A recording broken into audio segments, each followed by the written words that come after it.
live day 15 of my 30-day live video challenge. Hard to believe we are halfway through, and I'm enjoying it still. Still a little kind of all over the place in terms of timing, starting a little later today. But it's been fun so far, and it's been interesting. One thing that I didn't necessarily expect, but that I've been enjoying, is just getting feedback and having conversations with people where these videos come up. Almost every time I talk to my dad, it comes up in conversation. We spoke today, and he mentioned some suggestions of topics, which I think were a really good idea, so hopefully I'll have a chance to do those. But others as well. I met Puya recently, and I happened to have that octopus journal from one of the earlier videos that I did, and he recognized. He's like, "Oh, octopus journal from Japan." And at first I just thought like he saw the octopus and kind of pieced it together that that's a very Japanese thing. And then I was like, oh yeah, he remembered it from the video. And there have been a bunch of other little examples of just like even a business meeting that I had where the videos came up in conversation from someone who I'm also friends with here on Facebook. But still, I must say I did not expect that when I started this, that they would sort of spill over into real life, IRL, as the kids say. I've also gotten a suggestion,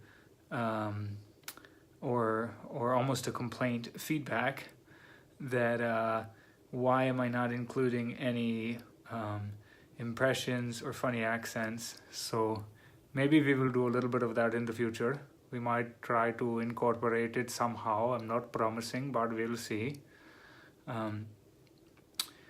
Yeah, I've been enjoying these and thinking about other ways to continue this and what this could turn into.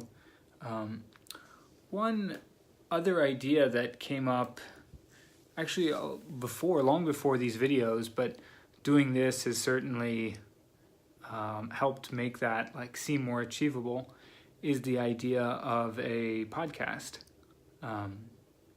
The thing with a podcast is it's kind of similar with the resistance that I have to the videos initially, and that is there's already so much content out there.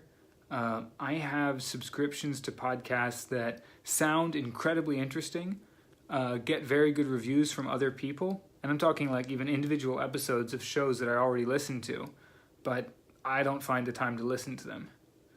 And so the first kind of resistance that comes up for me when I think about doing a podcast is just like, who has time to listen to more stuff? We don't have a shortage of great content. We have a shortage of time to consume all the great content that's out there. It's the same situation for me with TV. Like I watch zero TV except for the occasional, when I'm in the US, I'll watch Wheel of Fortune or Jeopardy in the background kind of while I'm eating dinner. And I have to yell out the answers at Jeopardy. It's like one of life's great pleasures is to watch Jeopardy and scream out the answers to prove you know them to nobody, or your or your wife who's suffering and listening along. But even though I don't watch any TV, like I constantly get recommended, oh, you've got to check out Black Mirror, it's so great. You've got to check out The Americans, you'll love it, and like countless other shows that they all do sound good, but I don't have time to watch all the shows that people recommend, and with the podcast, I don't have time to listen to all the episodes that I've already downloaded and think would be good. So immediately, as I said, that comes up for me as like resistance of like, why put one more thing out there when there are already so many great ones? But I think you could say that for just about anything that's ever been done. Very few things are the first, right? There was Friendster before there was Facebook. There was MySpace before there was Facebook. But a million great books have been written. A million great movies have been made already.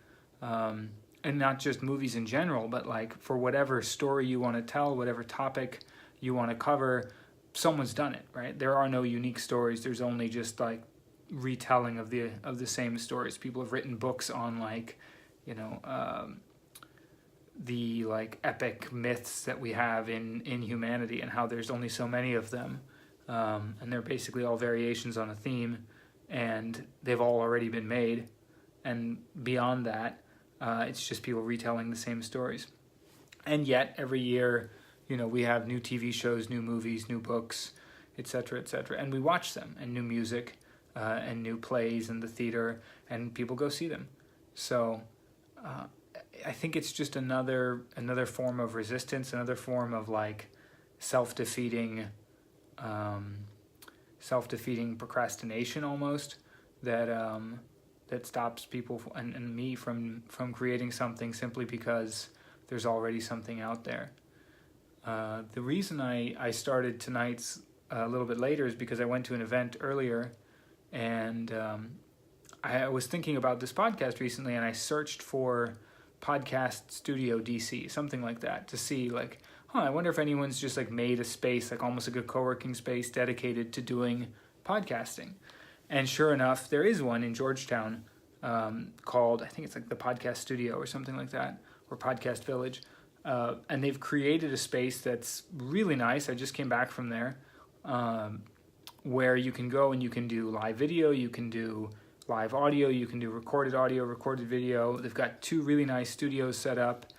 There are a bunch of local shows, like the Santana Moss Show, that are actually recorded or broadcast from there. They've got editing workstations. You can edit your own stuff. You can pay them to edit it for you.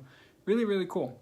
And it just so happened that I searched for this a few days ago, and the owners of that space had just written a book on how to launch your first podcast. And they were having the book launch party tonight. So it's just serendipity that I happened to search for it at the same week that they were launching their book and having the party. So I went by, got to meet them, got to check out the space.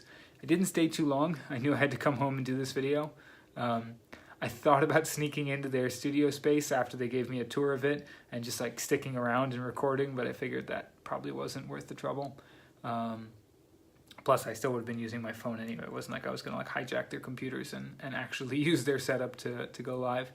But it was really cool, and it was inspiring in a way, because there were a bunch of other people there who are not famous, don't have an existing audience, and have launched podcasts recently.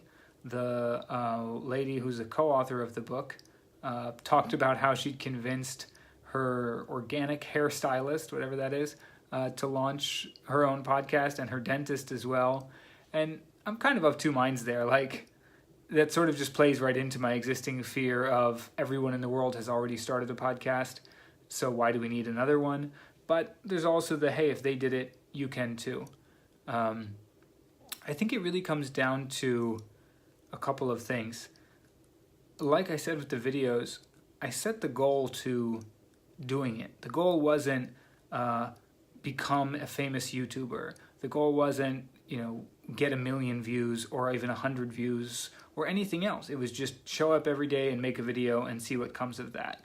The real result I was looking for is something internal within me rather than some, quantifiable result of like some specific tangible thing. And I think starting a podcast kind of goes the same way. It's just put something out there and see where it goes. The other sort of motivation for me with that, though, is that I think it could be a really cool tool for business. I work with a lot of startups, smaller companies, growing companies. We've definitely worked with bigger companies, but like the concept on a napkin to first $1 million in sales is the area that I really enjoy, just like, working alongside a business as they go through that. And even for businesses that we don't have an opportunity to work with, but who've just been through that part of the growth phase. It's, again, for me, the exciting part, the part I like talking about. I'm always interested in hearing those stories, and I think they're inspirational for other people.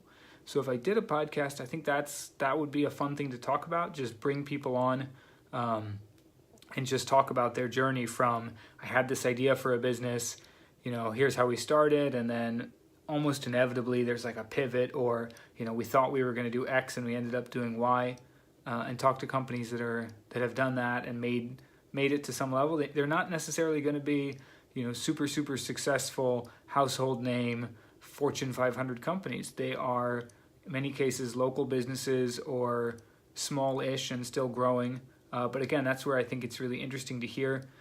It's we talk a lot about like the Facebooks and YouTubes and the Instagrams and other Amazon and Microsoft and all these other companies that went from nothing or garage to billions. And those stories are interesting and instructive, but they're also like very hard to relate to because those are the so-called unicorns. I think the 0 to $1 million is still an incredible achievement, but it's also much more relatable. And so those are the ones I like talking to. But also from a sales perspective within my own business, within like our consultancy, this might sound like sneaky, but I think it's a really good way to get in the door. If I call someone and say, hey, I'd like to talk to you about growing your business, I'm like one of a million phone calls that they get trying to sell them something. Talk to any local small business owner and they'll tell you that like they get nonstop calls and emails of like, hey, I can get you on the first page of Google. And it's just, even if you were great at that, I think it's an extremely valuable service. But there's just too much noise. And there's too many other people trying to sell services like that, too many scams, too much junk out there. But if you talk to someone and maybe that's still ultimately part of what you're doing for them, but I think it would be a much bigger like strategic marketing and technology package.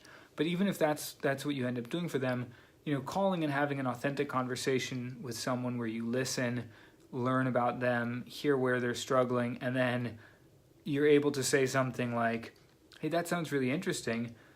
I'd love to talk to you more because I think you might be a good fit for my podcast. I think will open a lot more doors than, hey, I'd love to, tell you about things I can sell you. So another kind of additional motivation for doing this.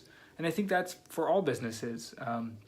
Just a quick side tangent, like traditional interruptive advertising where it's like, you're watching one thing and I just like interrupt you with this ad for a product that has nothing to do with whatever you were doing is going away. I mean, that's traditional TV ads. That's a print ad in the middle of a magazine. It's not dying, tomorrow or anything like that. But those are the types of ads that we choose to skip. I understand my audience and I'm giving them the type of content that they're interested in, and I'm not really selling them anything. I'm just building brand recognition and trust so that when they do need a service like mine, they choose to come to me is much more successful and enjoyable for the consumer. So just some thoughts on the podcast. As I said, I just came back from that event, so it's kind of top of mind. And that is it for me today. See you tomorrow.